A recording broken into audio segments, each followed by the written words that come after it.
देखिएगा, एक ये क्वेश्चन है कि 10% और 20% की क्रमिक कटौती किस एकल कटौती के बराबर होगी। अगर 10% के बाद फिर 20% कटौती कर दी जाती है तो किसे के successive reduction of 10% and 20% will be equivalent to the single reduction. तो सबसे पहले लेट्स आप मान लीजिए, एज्यूम कर लीजिए, एज्यूम दैट कि ओरिजिनल वैल्यू क्या है, ओरिजिनल वैल्यू जो है वो 100 रुपीज़ है। ठीक है, तो फर्स्ट रिजेक्शन, अगर फर्स्ट रिजेक्शन हम करते हैं, फर्स्ट रिडक्शन अगर होता है तो वो कितने का होता है, तो हमारा 100 है, 100 माइनस इसका 10%, इसका कितना होता है 10, 100 का, तो 100 का 10% जो होगा, या जैसे भी लिखें 10% कितना आएगा, तो 100 का 10% हमेशा जो है कितना आएगा, 10 ही आएगा। तो ये हो जाएगा आपका 100 माइनस 10, तो ये हो जाएगा 90। अब इसके बाद आता है कि सेकेंड रिडक्शन जो है, दूसरा डिडक्शन जो है कितना होता है, सेकेंड रिडक्शन जो है वो अब कितने में होगा, 90 में होगा। तो 90 में होगा तो 90 माइनस ये कितना होता है, तो 20% ऑफ किसका, 90 का, ऑफ 90। तो इस तरह से आपका होगा 90 माइनस 20% इसका होगा, 9 टू जा 18, 9 दूना 18 होगा, तो ये 18 हो जाएगा आपका। तो इस तरह से माइनस होकर के कितना आता है, 72 आ जाता है। तो लास्ट में ये इसकी वैल्यू कितना आती है, 72 हो जाती है। तो आप सिंपल सा ये कर लीजिए कि 100 माइनस 72, तो कितना हो जाता है, 100 माइनस 72 करने पर 28 हो जाता है। तो कितना हो जाएगा, 28%, क्योंकि 100 में है तो 28% आपका फाइनल रिडक्शन होगा। तो ये आपका सही होगा आंसर। अगला क्वेश्चन है जो कि आप देखिएगा, एक ग्राहक को एक मोटरसाइकिल खरीदने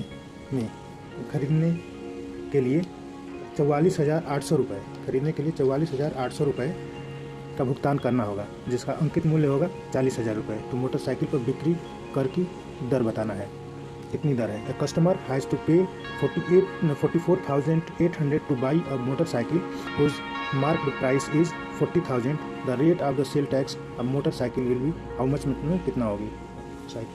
तो इसके लिए हम सबसे पहले कर देते हैं कि लेट द वैल्यू या ओरिजिनल वैल्यू इज़ P।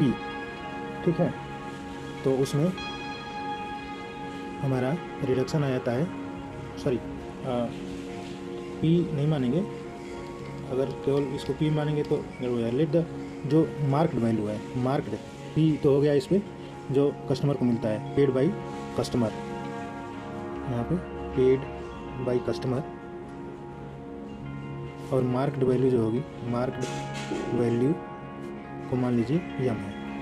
ठीक है, तो P इक्वल टू आपका हो गया क्या, P इक्वल टू हो गया 44,800 और यम इक्वल टू हो गया आपका 40,000 ना, वो 40,000, ये हो गई आपकी वैल्यू 40,000। तो आगे हम देखते हैं कि सेल टैक्स कितना लगता है। तो सेल टैक्स का रेट का फार्मूला क्या होता है, सेल टैक्स प्राइस, तो ये हो गया P पेड अमाउंट और मार्क प्राइस। तो sales tax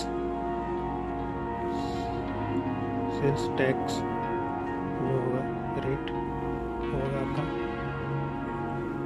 tax paid into by mark price M into 100। तो इस तरह से हो जाएगा sale tax equal to sale tax rate equal to tax paid पूरा होगा 44,800 माइनस 40,000, मार्क प्राइस जो हो जाएगी आपकी वो हो जाएगी 40,000 इंटू 100। तो इस तरह से यहाँ पे आपका कुल आ जाएगा 4800 बाई 40,000 इंटू 100। तो इस तरह से आपका टोटल आ जाएगा। अगर इसको हम सारा कटा देते हैं यहाँ से 2, और तो ये हो जाएगा 100 और ये हो जाएगा 4 होने को 12, ये हो जाएगा 40,000 ऐसे। तो ये आपका हो जाएगा 0.12 into 100 इक्वल टू 12%, हो जाएगा 12%। तो हमारा जो टैक्स होगा वो कितना होगा, sale tax equal rate equal to हो जाएगा 12%। आंसर होगा, आंसर ये हमारा सही होगा 12%। अगला क्वेश्चन देखते हैं इसी का। तो इसमें हमारा अगला क्वेश्चन है कि विजय ने 50 रुपये की एक किताब खरीदी। विजय ने 50 रुपये की एक खरीदी और उसे 55 रुपये में बेच दिया। तो उसने कितने प्रतिशत लाभ कमाया। विजय ने एक 50 रुपये की बुक खरीदी, 55 रुपये में बेच दिया, तो उसने कितने प्रतिशत का लाभ कमाया। हमारे ये ऑप्शंस हैं। तो सबसे पहले हम cost price CP equal to हो जाएगा हमारा 50 और selling price SP equal to हो जाएगा 55। तो प्रॉफिट हमारा जो होगा 55 माइनस 50 इक्वल टू 5 रुपीज़ हो जाएगा। अभी प्रॉफिट परसेंट कितना होगा, तो प्रॉफिट परसेंट के लिए हम करेंगे जितना भी हमने प्रॉफिट लिया है plus cost price divided by cost price into 100। तो ये हमारा आ जाएगा 10 और ये यहाँ पे तो कुल आ जाएगा 10%। ये हमारा आंसर सही होगा 10%। अगला देखते हैं, रमेश को अपनी गाय 900 रुपये में बेचने पर, एक गाय 900 बेचने पर 100 रुपये का नुकसान हुआ। रमेश को अपनी गाय 900 रुपये बेचने पर 100 रुपये का नुकसान हुआ। उसे कितने प्रतिशत का नुकसान हुआ। तो सबसे पहले लॉस कितना हो रहा है, 100 रुपये का लॉस कितना है, 100 रुपये का है। और SP कितना है, सेलिंग प्राइस कितना है, 900 है। तो CP कितना हो जाएगा, कास्ट प्राइस कितना बेचना है, CP हो जाएगा हमारा SP माइनस लॉस। तो ये हो जाएगा 900 प्लस लॉस प्लस 100, तो ये हो जाएगा 1000। तो इसकी हो जाएगी CP, कास्ट प्राइस हो जाएगी 1000। अब कितने परसेंट लॉस हुआ, तो लॉस परसेंट हमारा हो जाएगा 100 बाई कितने का था, 1000 का इसका कास्ट प्राइस था इंटू 100। तो ये हो जाएगा आपका इक्वल टू टोटल 10% का लॉस हुआ, ना हुआ 10% का लॉस हुआ। तो ये आंसर सही हो जाएगा। अगला हमारा है कि वल्लभ ने 250 रुपये में एक घोड़ा खरीदा। वल्लभ ने 250 रुपये में एक घोड़ा खरीदा और उसे 4% के लाभ पर बेच दिया। घोड़े का विक्रय मूल्य क्या था। 4% के लाभ पे बेच दिया तो घोड़े का विक्रय मूल्य क्या था। तो पहले CP कास्ट प्राइस हम निकालेंगे। CP इक्वल टू 250 रुपीज़ है।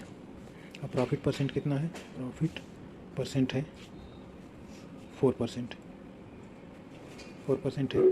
तो SP कितना होगा, selling price SP equal to हो जाएगा 250 प्लस 250 का 4%, भाई 100 कर देंगे तो ये हो जाएगा 250 का 4%।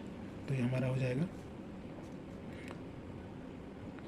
यहाँ से इसको कटा देते हैं इसे 0.25, तो 25 फोर जा 100 हो जाएगा। तो 250 प्लस 25 फोर जा 100, ये हो जाएगा 10। तो ये कट गया, ये हो गया 10। तो 250 प्लस 10 और कितना हो गया 260 रुपये। तो उसका सेलिंग प्राइस कितना हो जाएगा 260 रुपये। तो ये आंसर सही होगा हमारा। अगला है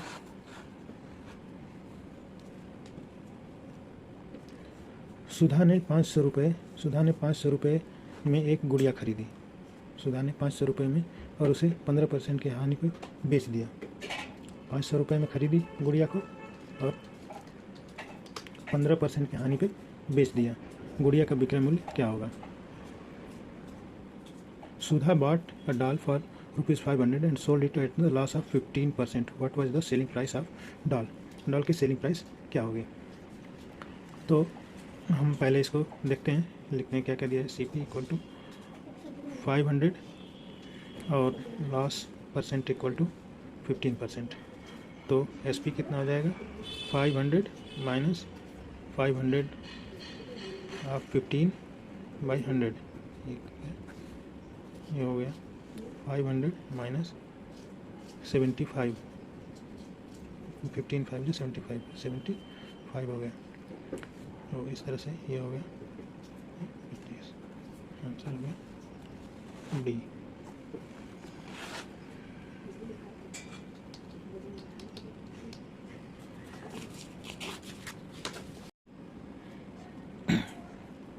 देखिएगा ये क्वेश्चन है, एक कुर्सी को 165 रुपये में बेचने पर 10% का लाभ होता है और कुर्सी का लागत मूल्य क्या है। 10% के प्रॉफिट में बेचने पर there is a profit of 10% by selling a chair for ₹165। What is the cost price of the chair. तो cost price equal to C P equal to होता है selling price S P by 1 plus profit percent by 100। तो इस तरह से इसमें given क्या क्या है देख लेंगे। गिवन है एस पी है 165 एंड प्रॉफिट परसेंट है 10%। तो सी पी इक्वल टू हमारा हो जाएगा 165 selling price by 1 plus profit percent 10/100, ये हो जाएगा। तो इस तरह से आपका हो जाएगा ये। अगर मान लीजिए डायरेक्ट हम करना चाहें 165, यहाँ पे कैंसिल हो गया और इसको 0.1 लिख सकते, तो 1 प्लस ये हो जाएगा 0.1, क्योंकि यहाँ एक 0 बच रखा है, ये हो जाएगा। तो इस तरह से आपका हो जाएगा 165/1.1। तो इससे अगर भाग देंगे तो हमारा कास्ट प्राइस जो है अप्रॉक्सीमेटली मान के चलिए 150 आएगा, 150। तो ये हमारा आंसर सही होगा सी वाला। अगला देखिएगा, किसी वस्तु को 600 रुपये में बेचने पर 25% का लाभ होता है। किसी वस्तु को 600 रुपये में बेचने पर 25 का लाभ होता है। इसे किस प्राइस पे बेचा जाए, किस कीमत पे बेचा जाना चाहिए ताकि 10% की हानि हो। There is a profit of 25% selling an item for ₹600। It was the price should be sold so at what price is it be sold so that there is a loss of 10%। किसी वस्तु को 900 में बेचने पर उस व्यक्ति को 25% की हानि होती है। इस वस्तु को 1600 रुपये में बेचने पर कितना प्रतिशत का लाभ प्राप्त होगा। तो सबसे पहले हम देखेंगे कि लेट मान लिया कि C P cost price equal to x है। तो इस तरह से हम कास्ट प्राइस निकालें कि यक्स हमारी कास्ट प्राइस है, इसमें से 25% की हानि हो रही है, यक्स का 25% ये हानि हो रही है अगर हम 900 में बेचते हैं। तो इस तरह से हमारा हो जाएगा x minus x by 4 equal to 900। तो 4x minus x by 4 equal to 900। इस तरह से हमारा हो जाएगा 3x equal to cross multiplication से हो जाएगा 3600। तो x इक्वल टू हो जाएगा 3600 डिवाइडेड बाई 3, तो x इक्वल टू हो जाएगा 1200। अब आगे हमारा क्वेश्चन कह रहा है कि 1600 रुपये बेचने में कितने प्रतिशत का लाभ होगा। 1200 हमारा कितनी हुई है, अगर इसको 1600 बेचता है तो कितने प्रतिशत, तो प्रॉफिट इसको कितनी होगी हम ये देख लेंगे पहले। तो एस पी या सेलिंग प्राइस 1600 अगर रहती है तो कास्ट प्राइस माइनस कर देंगे 1200। तो इस तरह से हमको मिल जाएगा प्रॉफिट इसको कितना होगा 400 रुपये का। तो ये प्रॉफिट परसेंट जो होगा 400 का 1200 का x% इक्वल टू 400। तो प्रॉफिट परसेंट आ जाएगा हमारा यहाँ पे 12x इक्वल टू 400। तो x इक्वल टू हमारा आ जाएगा 400/12 तो 12 3 या 36 एंड 3 लॉग एक्स 33.3% होगा, जो कि हमारा आंसर सही होगा सेकेंड।